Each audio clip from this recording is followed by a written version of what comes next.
Learner লাইচেন্সটো apply কৰাৰ পিছত ই যদি কেতিয়াবা আপোনাৰ হাতৰ পৰা হেৰুৱাই যায় বা PDF হিচাপে ডাউনলোড কৰা যায় তো কেতিয়াবা হেৰাই গ'লে ইয়াক কেনেকৈ আৰু ডাউনলোড দিব পাৰি তাৰ বিষয়ে আজি ভিডিঅ'টো বনাম।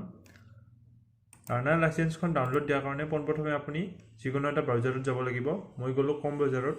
এইটো আপুনি মোবাইলতো ডাউনলোড দিব পাৰে, কিন্তু মোবাইলত ডাউনলোড দিলে আপুনি ডেস্কটপ সাইটটো অন কৰি ল'ব লাগিব। মই সাইটত দেখুৱাই দিছোঁ। ক্ৰম ব্ৰাউজাৰত গ'লোঁ, যাই ইয়াত এম পৰিবহন বুলি সাৰ্চ কৰিব লাগিব। এম পৰিবহন বুলি সাৰ্চ কৰাৰ পিছত এনেকুৱা ধৰণৰ এটা লিংক আহিব। প্ৰথমতে এম পৰিবহন এইটো ক্লিক কৰি দিব। ইয়াৰ পিছত এনেকুৱা ধৰণৰ পেজ এটা খোল খাব।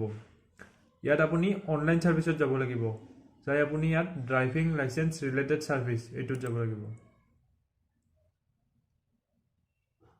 তাৰ পিছত এনেকুৱা ধৰণৰ পেজ এখন খোল খাব।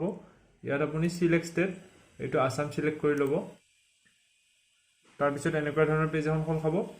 ইয়াত আপুনি এইটো কাটি দিলে হ'ল, কোনো প্ৰবলেম নাই। ইয়াত আপুনি লাৰ্ণাৰ লাইসেন্স, ইয়াত ওপৰত দেখিব লাৰ্ণাৰ লাইসেন্স।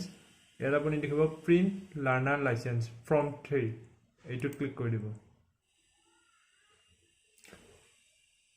এইটোত ক্লিক কৰি দিয়াৰ পিছত এনেকুৱা ধৰণৰ আহিব পেজটো। ইয়াত আপুনি প্ৰচিড কৰি দিব। তাৰ পিছত আপুনি ইয়াত তিনি ধৰণে লাৰ্ণাৰ লাইসেন্সটো ডাউনলোড দিব পাৰিব। এপ্লিকেশনৰ নম্বৰৰ দ্বাৰা, লাইসেন্স নম্বৰৰ দ্বাৰা আৰু মোবাইল নম্বৰৰ দ্বাৰা। যেহেতু লাৰ্ণাৰ লাইসেন্সটো হেৰুৱাই যোৱাৰ পিছত আপুনি এপ্লিকেশন নম্বৰ বা লাইসেন্স নম্বৰ নাপাব পাৰে, আৰু যদি মোবাইলত থাকে এইটো দিয়ে দিব পাৰে। আপুনি এইটো মোবাইলত ক্লিক কৰি ল'ব। লৈ আপুনি ইয়াত মোবাইল নম্বৰটো বহুৱাই দিব, ডেট অফ বাৰ্থটো বহুৱাই দিব। আৰু যদি আপোনাৰ এপ্লিকেশন নম্বৰ বা লাইসেন্স নম্বৰ থাকে সেইখিনি বহুৱাই দিয়ক, ডেট অফ বাৰ্থটো বহুৱাই দিলে হ'ল। তাৰপিছত আপুনি ইয়াত মোবাইল নম্বৰটো বহুৱাই দি ডেট অফ বাৰ্থটো বহুৱাই দি আপুনি যদি ইয়াত সাবমিটত ক্লিক কৰি দিয়ে এটা OTP যাব। OTPটো আপুনি ইয়াত ফিল আপ কৰি সাবমিট কৰি দিলে আপোনাৰ লাৰ্ণাৰ লাইসেন্সটো ডাউনলোড হৈ যাব।